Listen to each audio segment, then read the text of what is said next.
त्या गोनीचा येतो सुमंती हे प्रेमयुक्ती लंकेशा.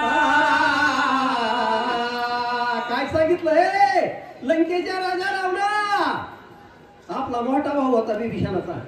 अरे दादा जो विषाच्या पंक्तीला विष ज्या अन्नामध्ये घातलंय आणि त्याच्या पंक्तीला मधून जेव असताना तो विष प्राशन करील, विष खाईल, त्याला मरण निश्चित आहे म्हणजे. कारण तो वाचणारच नाही, कारण त्याने विष प्राशन केल्यावर तो जगू शकत नाही. अशा प्रकारे असताना तो साधू रत्न विभीषण आणि आपल्या भावाबरोबर बोलतो महाराज बोला श्री रघुपती सीता सती स्वार्थ परमार्था प्राप्ती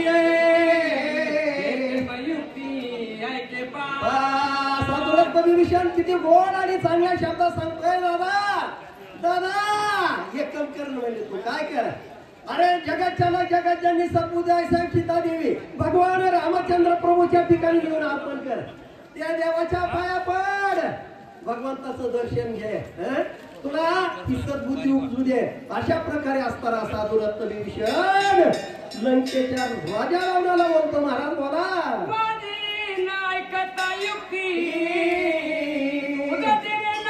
सीता सती गर्व मरसी लंकापते हे माझी. साधू रत्न विभीषण त्या ठिकाणी संभाषण करतो बोलतोय अरे दादा जर हे माझं तू ऐकलं नाहीस, राजा रावणा बरोबर सांगितलंय राजा रावणा हे जर माझा युक्तिवाद तू ऐकला नाहीस तुला मरण निश्चित आहे, तू मरशील बर का. अशा प्रकारे असताना तो साधू रत्न विभीषण लंकेच्या राजा रावणा बोलतो महाराज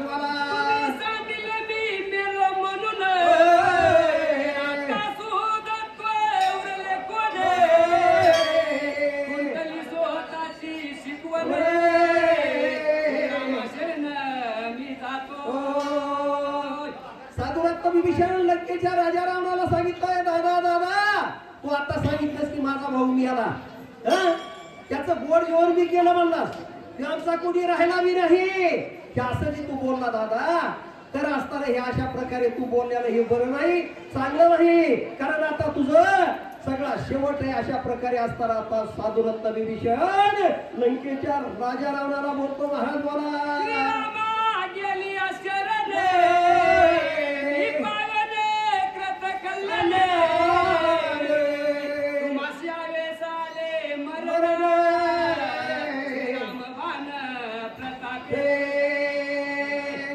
विभीषण असताना सांगतो राजा रामाला दादा मी भगवान रामचंद्र प्रभूची जर शरणागती केली तर मला माझं कल्याण होईल, मला असताना भगवंताची भेट होऊन माझं कृत्य कल्याण होईल. दुसरं सांगतो आणि तू भगवान रामचंद्र प्रभूची शरणागती न केल्यामुळं तुला मरण निश्चित आहे, तू मरणार आहेस. अशा प्रकारे असताना साधू रत्न विभीषण लंकेच्या राजा रावणाला बोलतो संतोष श्री रघुपती मुक्तिदासी होती आनंद ओसंडले तिला जगती प्राप्ती श्री राम.